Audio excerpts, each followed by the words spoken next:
Sungai disusur sehari-hari, dalam gelap menangkap ikan. Kami menyusun 10 jari. Salah dan silap harap maafkan. Selamat Hari Raya Aidilfitri. Maaf zahir dan batin.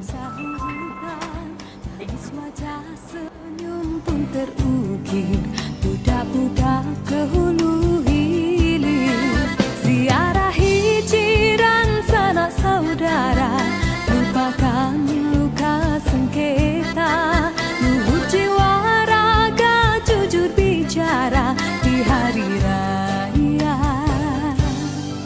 Benaran kau pulang keriangan, lembu kerbau menjadi korban.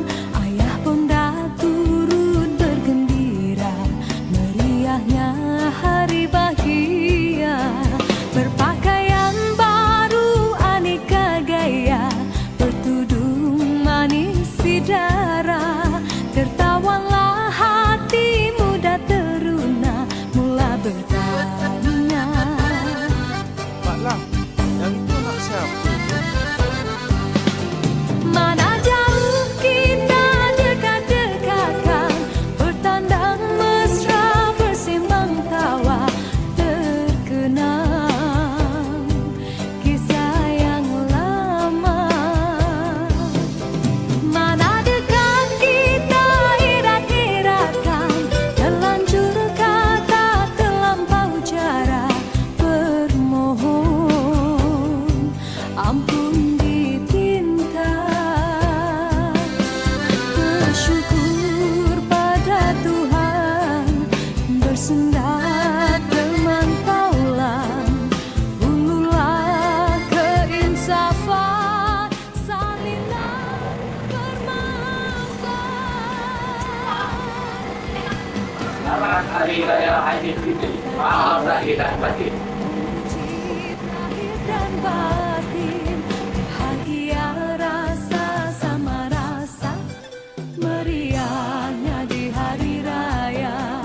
Indah minal aidin wal faizin, menyuci zahir dan batin, bahagia rasa sama rasa. Kami, pelajar intern PBD Kuala Muda, mengucapkan Selamat Hari Raya Aidilfitri. Maaf zahir dan batin.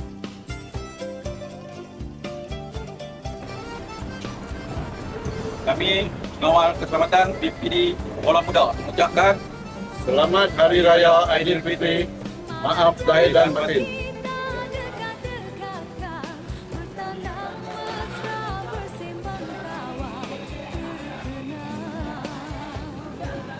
Kami, USDP, mengucapkan Selamat Hari Raya Aidilfitri. Maaf zahir dan batin. Muda ingin mengucapkan Selamat Hari Raya Maaf Zahir dan Batin kepada semua warga PPD Kuala Muda dan warga pendidikan serta pelajar-pelajar di daerah Kuala Muda. Selamat Hari Raya Maaf Zahir dan Batin. Selamat menyambut Aidilfitri. Maaf zahir dan batin. Assalamualaikum warahmatullahi taala wabarakatuh. Salam sejahtera, salam Malaysia Madani, salam Kuala Muda dan Muhammad. Di kesempatan yang penuh keberkatan ini, saya ingin mengucapkan selamat Hari Raya Aidilfitri, maaf zahir dan batin kepada seluruh warga PPD Kuala Muda yang dihargai. Assalamualaikum warahmatullahi wabarakatuh. Alhamdulillah, Pejabat Pendidikan Daerah Kuala Muda melalui Unit Pendidikan Islam daerah ini telah merancang dan melaksanakan pelbagai program sempena Ihya Ramadan pada tahun 2026 1447 Hijrah. Terima kasih dan tahniah kepada semua dan juga maaf dipinta daripada Unit Pendidikan Islam sekiranya ada salah dan silap. Saya Ustazah Nur Arifah binti Abdul Rauf dan saya Ustaz Faruq Akmal bin Muhammad Sabri. Kami daripada Unit Pendidikan Islam Pejabat Pendidikan Daerah Kuala Muda ingin mengucapkan Selamat Hari Raya Aidilfitri. Maaf zahir dan batin. Minal aidil wal faizin.